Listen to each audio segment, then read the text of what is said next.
वो घटना मेरे आंखों के सामने की घटना है जब तीरथ सिंह रावत की जान जोखिम में पड़ गई थी। लोगों की भीड़ ने तीरथ सिंह रावत को पकड़कर बहुत मारा, लातों से, घूंसों से, जिसने जैसा चाहा तीरथ सिंह रावत पर वो पिल पड़ा। ये वो घटना है जब खंडूरी के लिए तीरथ सिंह रावत ने जान की बाजी लगा दी थी। 96 की उस घटना के बाद से बीसी खंडूरी तीरथ सिंह रावत के और मुरीद हो गए।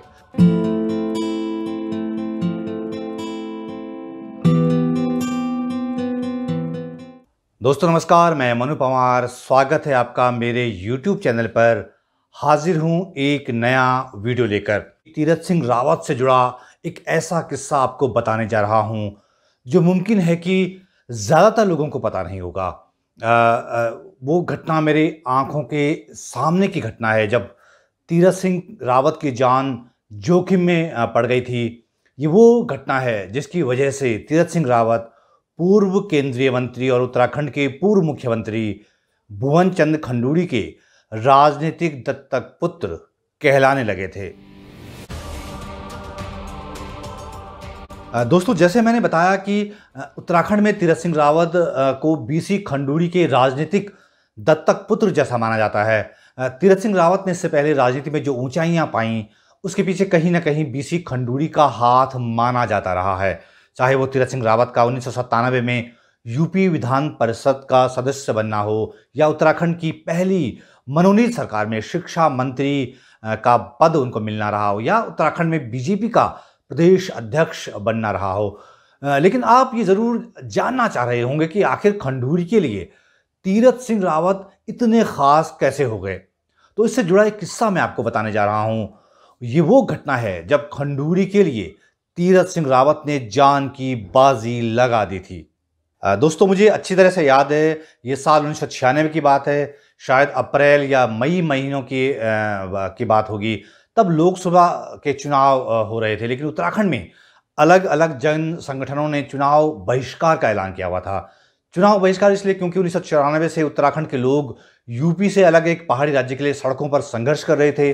उन दिनों एक विराट जन आंदोलन चल रहा था उत्तराखंड में और खटीमा, मसूरी, मुजफ्फरनगर जैसे गोलीकांड हो चुके थे। कई आंदोलनकारी मारे गए थे।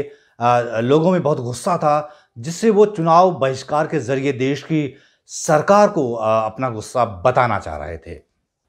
चुनाव बहिष्कार की अपील का उत्तराखंड में भीषण असर दिख रहा था। आंदोलनकारियों के डर की वजह से किसी भी नेता या राजनीतिक दल की हिम्मत नहीं हो रही थी कि वो नामांकन पत्र दाखिल कर सकें। जहां नामांकन होने थे वहां आंदोलनकारियों ने घेराबंदी की हुई थी।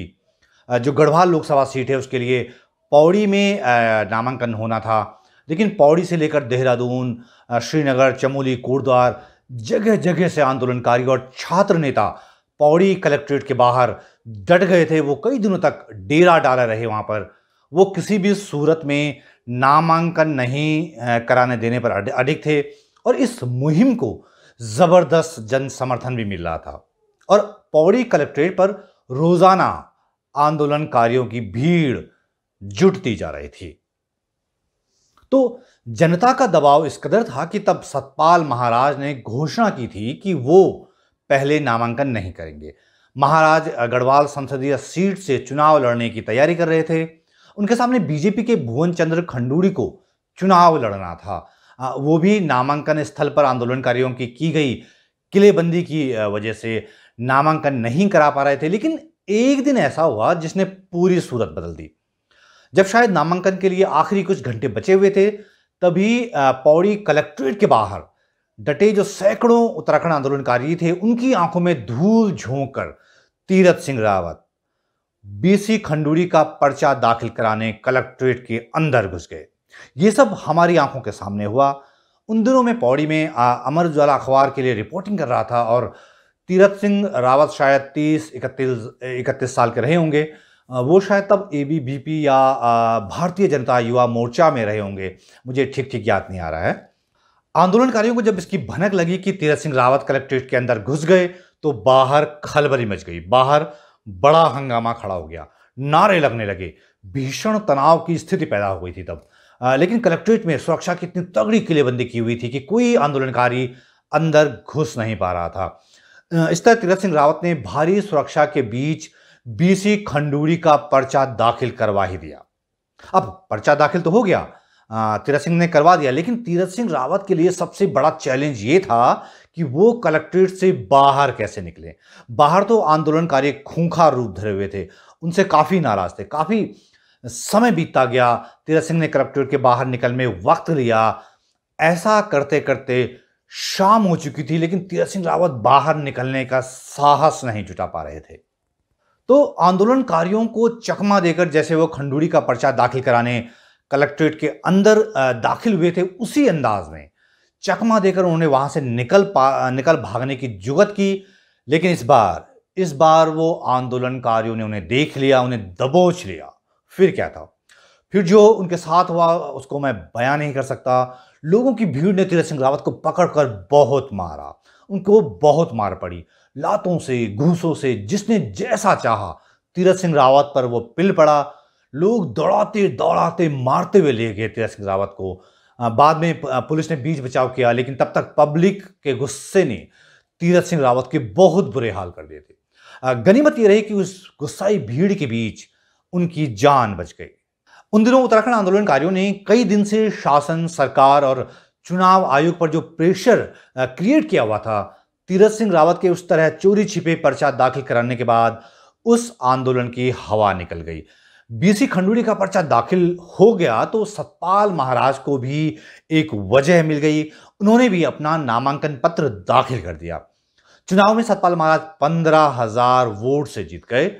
खंडूरी वो चुनाव हार गए, लेकिन उत्तराखंड आंदोलन को एक बड़ा झटका लगा। चुनाव ने उस जन आंदोलन की ताकत को छिन्न भिन्न कर दिया था। खैर दोस्तों, ये तो समय समय की बात है। तब पौड़ी में पब्लिक के हाथों बहुत बुरी तरह से पिटे तीरथ सिंह रावत उसी इलाके से बाद में बीजेपी के विधायक भी बने। 2019 के लोकसभा चुनाव में वो सांसद भी चुने गए और वो मुख्यमंत्री भी बन गए हैं। लेकिन 1996 की उस घटना के बाद से बीसी खंडूरी तीरथ सिंह रावत के और मुरीद हो गए। तीरथ सिंह रावत उनके राइट हैंड माने जाने लगे। राजनीति में तो तीरथ सिंह रावत खंडूरी के दत्तक पुत्र माने ही जाते हैं। तो ये था उत्तराखंड के 10वें मुख्यमंत्री तीरथ सिंह रावत से जुड़ा वो किस्सा जो शायद कई लोगों को पता ना हो।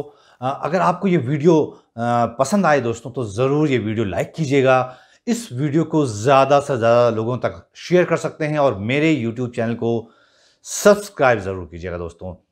ये वीडियो देखने के लिए आपका बहुत बहुत शुक्रिया।